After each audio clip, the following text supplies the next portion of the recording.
Hey, Beastista here, and this is Season 6 of the VDL-V Create Season Recap for my team, Sting Like Rabombi. This season, we decided to go for a mono dark team. This is our team separated by tier lists and some usage stats.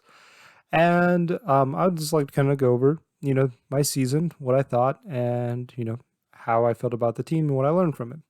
So before, we kind of go into too much about the team, I just want to go over my season recap. So this is my season recap. This is my schedule. I ended up going 3-5 -6, which overall I would say is a pretty disappointing season. I was definitely hoping to go around 4-4 plus 0. That was about, where I was hoping to be at the beginning of the season. And not only did I get 3-5, I also had -6, which means that I had a lot of blowout losses. If you look here, I ended up having, 4 0-2 losses, which is definitely very disappointing to say the least.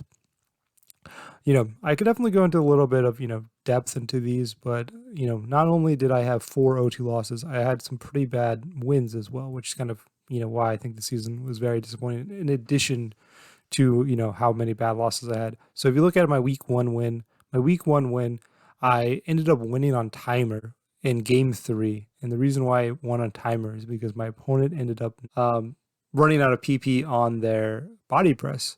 And if they would have had one more PP on their body press, they would have won the match. Week 3, I ended up winning against what I would say is a very favorable matchup on my side. And I almost lost because I brought a Manabus that didn't have overcoat, and I almost died because of sand chip, because they were setting up sand with Gigalith. And then week 5, I ended up winning, but the only reason I ended up winning was because my opponent misplayed and substituted in front of a Snarl Manabus, and substitute is not it gets bypassed by sound moves. And so they substituted, and then I was able to kill them at like 1 HP because they did 25% damage to them, and they probably would have won that way. So basically what I'm saying is that I easily could have gone 0-8 this season, and that's very disappointing. And most of my matches that I lost were pretty bad matches. Some of them could have gone my way. I would say, week 6, 7, and 8, I was in very favorable position game 1. I could have easily won game 1. And then game 2s, I was in very bad shape and lost pretty convincingly in those game 2s.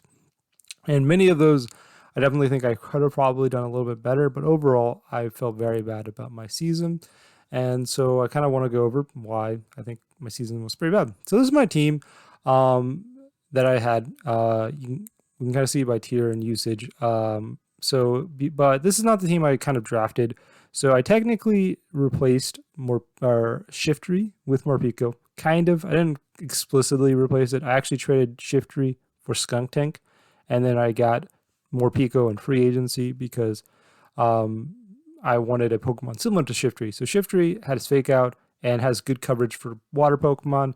Morpeko has Fake Out and has good coverage for water Pokemon. So that's kind of the idea. I think Shiftry is technically better on my team, but I really wanted to get Skunk Tank, and Skunk Tank is notably better than Lanoon, which is the Pokemon I replaced it with. So overall, Lanoon was very disappointing as a draft pick.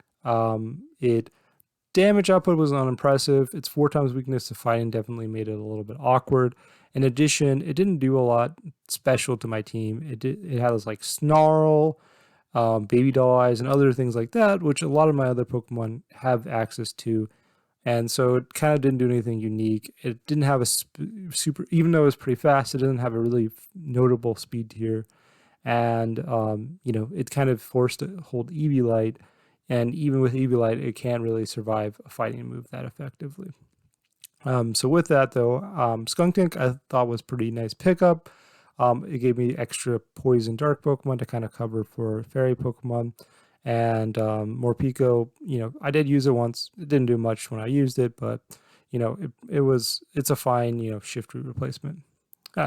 So that's kind of, my team and some of the changes that I made. So let's go into the ideas. So the problems with my team. So the first one is the most obvious, which is I have a lack of special attackers. So if you look at my team currently, I have exactly one Pokemon that has over 100 special attack, and that is Zoroark. Other than that, Guzzlord has like a 95 base special attack, which is not bad, but everything else is pretty terrible special attack. And so that was frequently used by my opponent's teams. A common strategy that I saw many times was iron defense and body press. That's in particularly bad because, one, I have a lot of physical attackers, so iron defense increasing defense makes me not be able to do much damage. But in addition, body press does super effective damage or neutral damage into every single Pokemon on my team except for Weavile.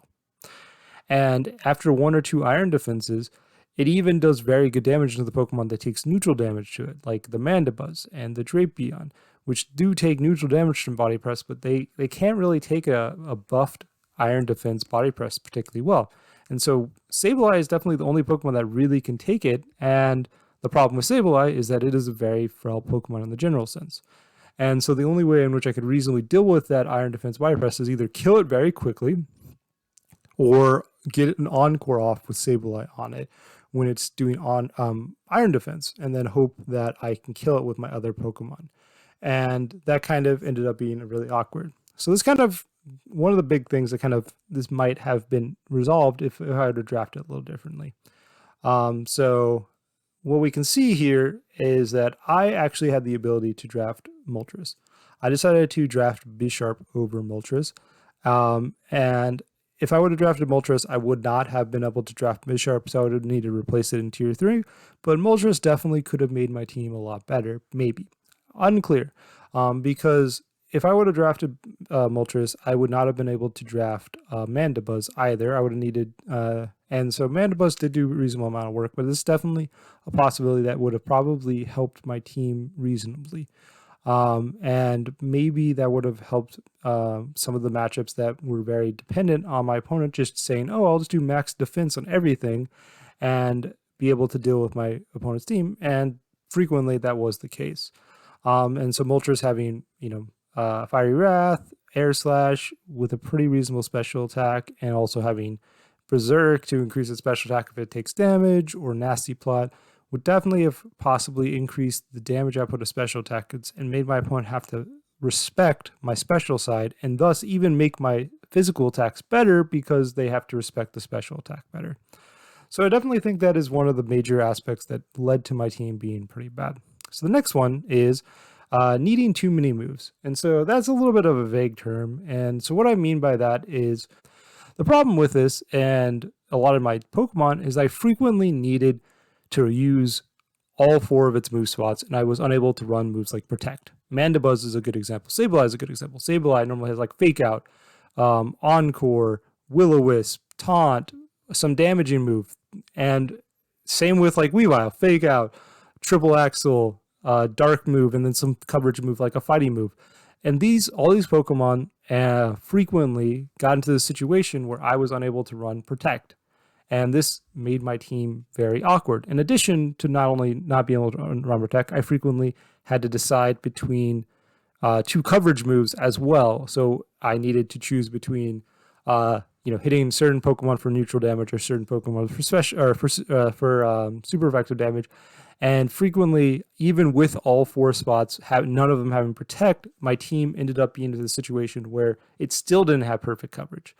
And so that was definitely one of the big aspects I think that was a big difficulty with me, is that it was hard to run Protect because I needed so many moves because my opponent's team had so many different threats that threatened my team incredibly strong.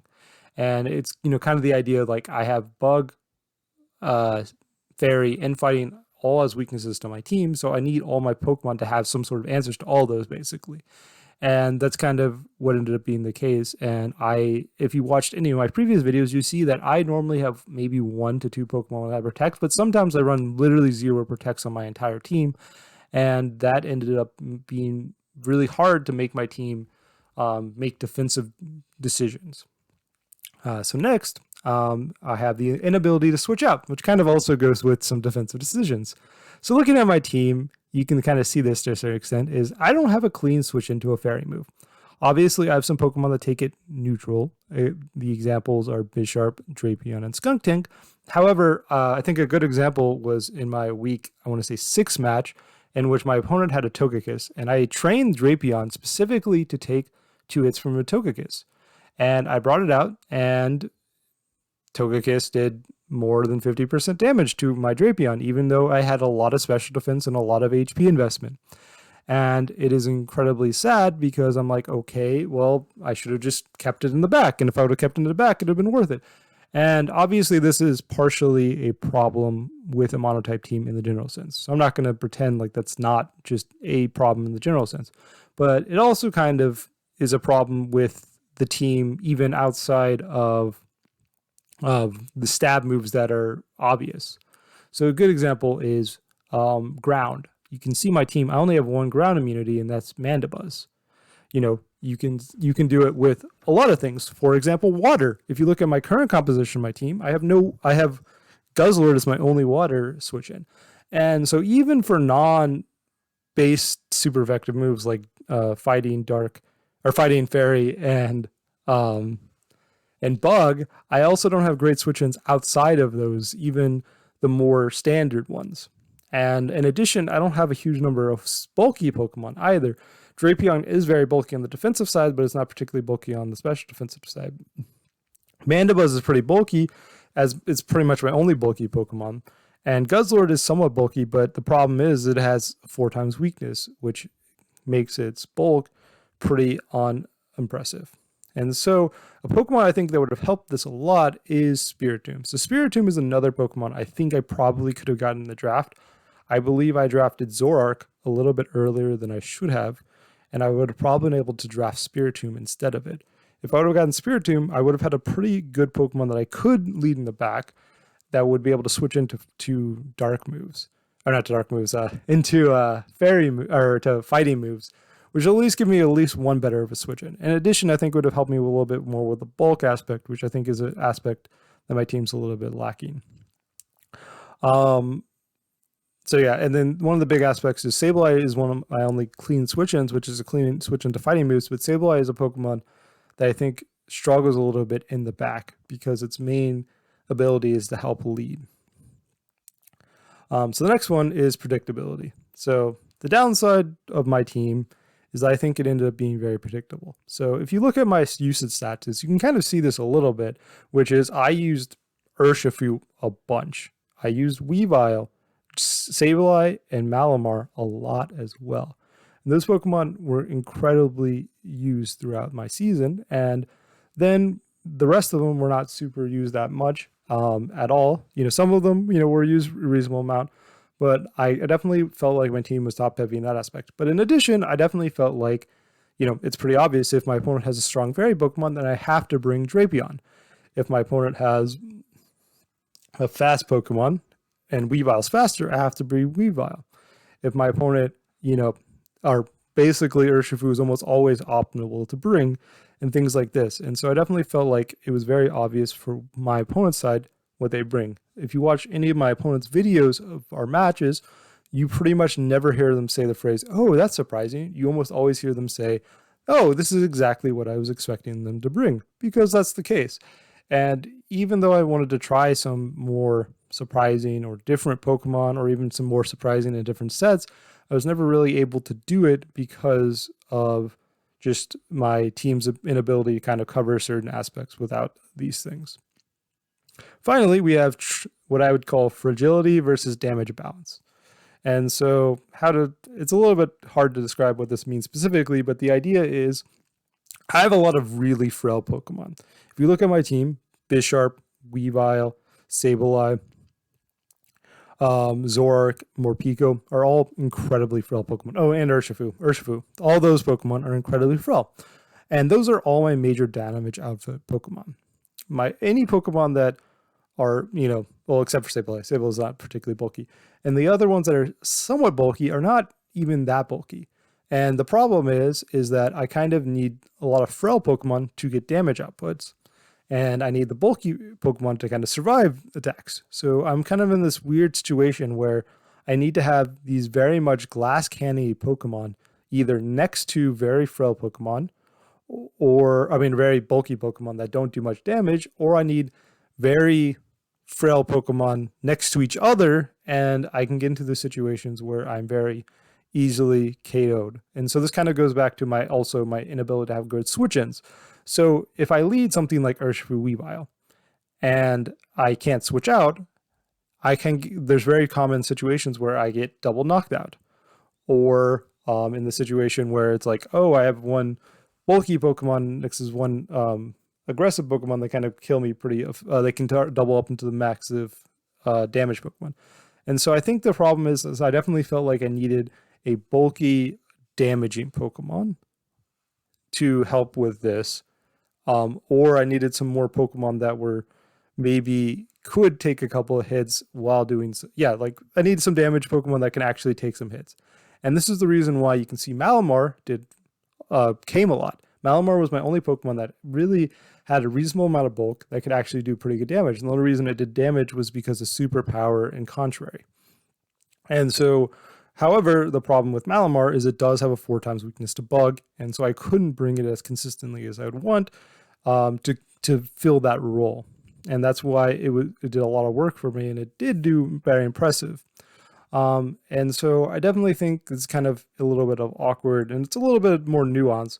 But the idea is like I have a lot of Pokemon that really want Focus Ash, or a lot of Pokemon that can die pretty easily, and I need them because I can't have enough damage output without them, and I normally need multiples of them. And this kind of ended up causing a lot of problems. So that's kind of the idea of why I think a lot of my problems is. And now we can kind of go a little bit on specific Pokemon. So here's my disappointing Pokemon. So looking here, I think the first Pokemon you want to look at is Guzzlord, because it had 0 uses. But honestly speaking, actually, I don't think Guzzlord was a disappointing Pokemon. Guzzlord was never used, but I definitely think I should have used it in week 7 and 8. I didn't bring it at all week 7. I decided to switch it out last minute, and I ended up losing to Turtonator, and Guzzlord would have been able to handle Turtonator very well because a Draco Meteor into Turtonator is pretty much a guaranteed KO.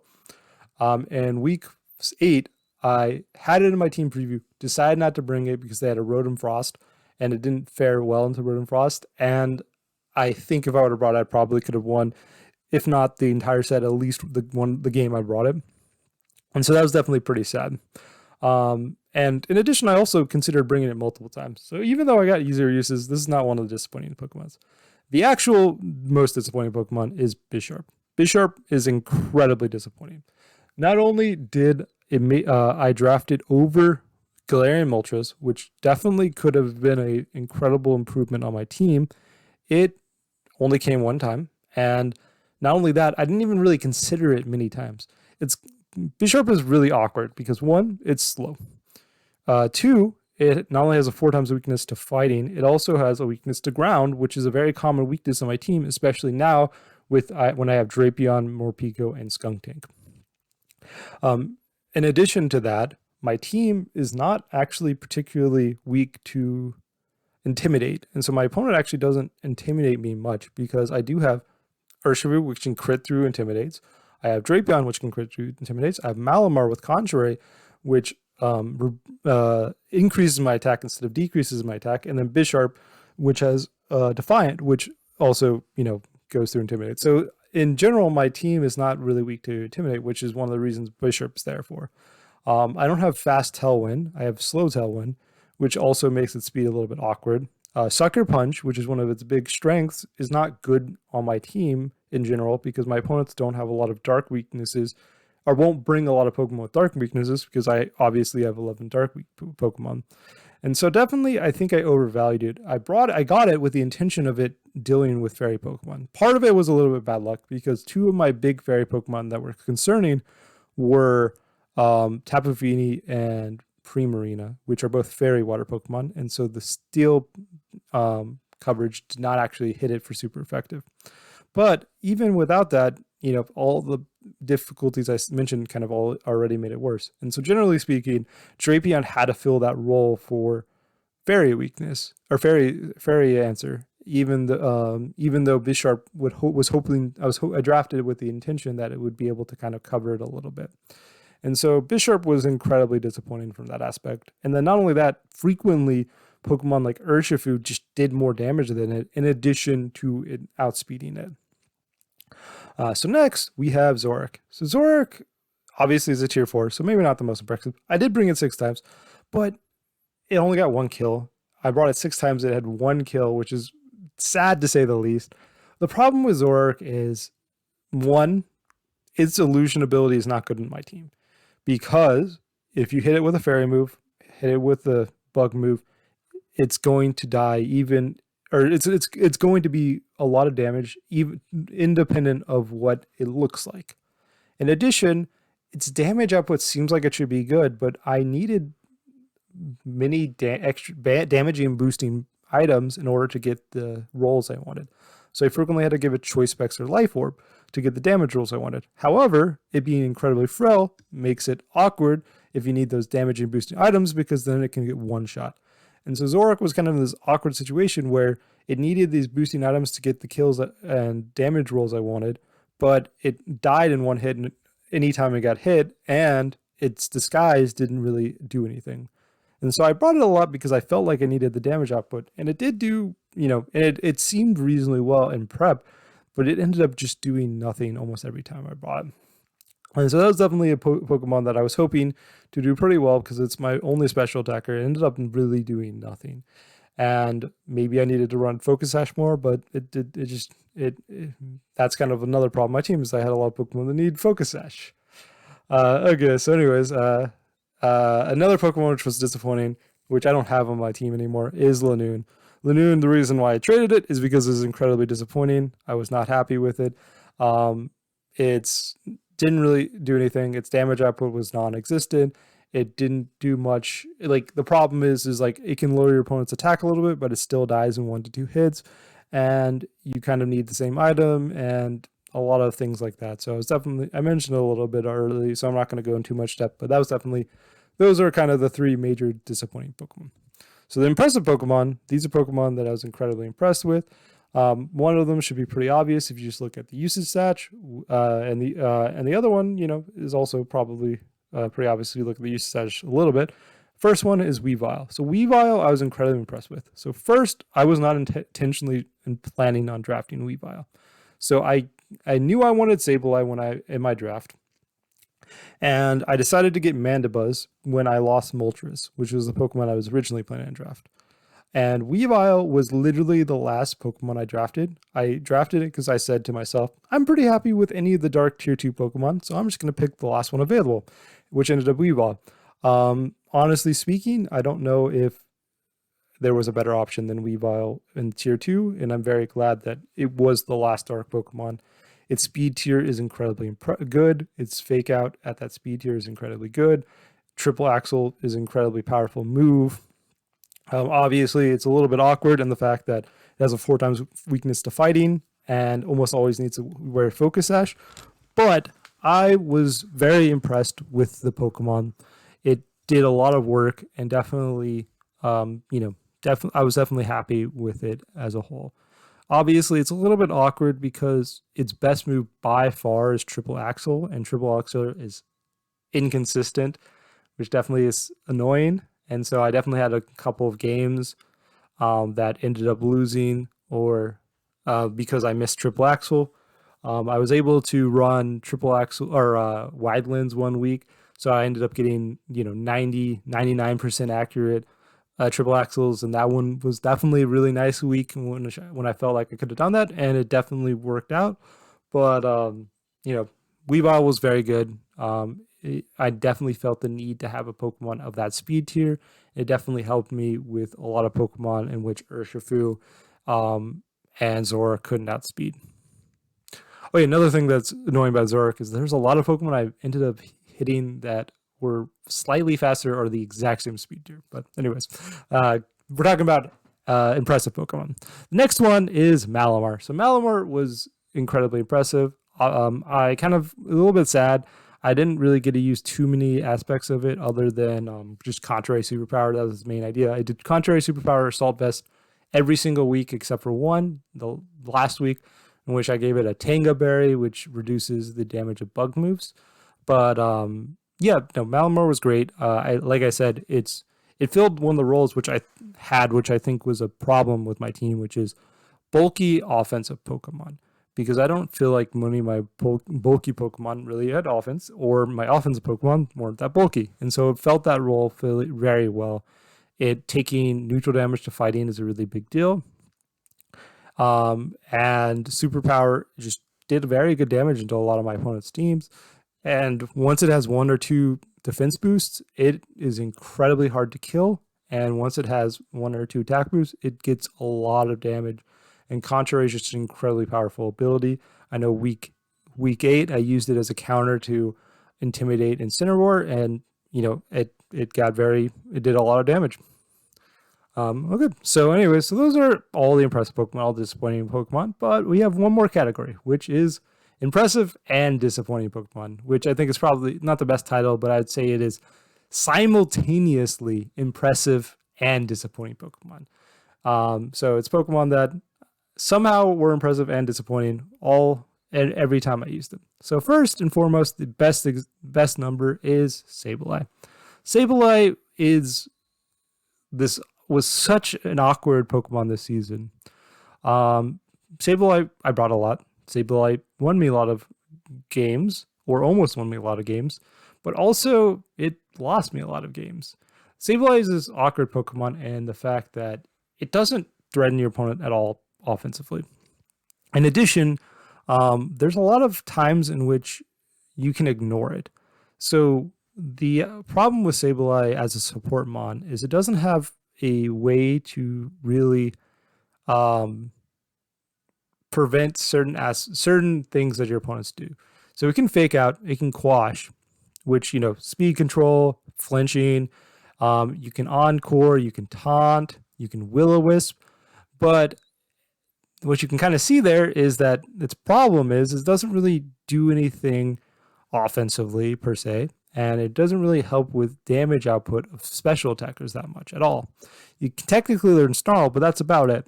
But it doesn't do anything to help with special attackers. And so if it's sitting next to a Pokemon, and both your opponent's Pokemon are special attackers, and they are offense, and they're going to try to attack, it just doesn't do anything other than maybe making them slower.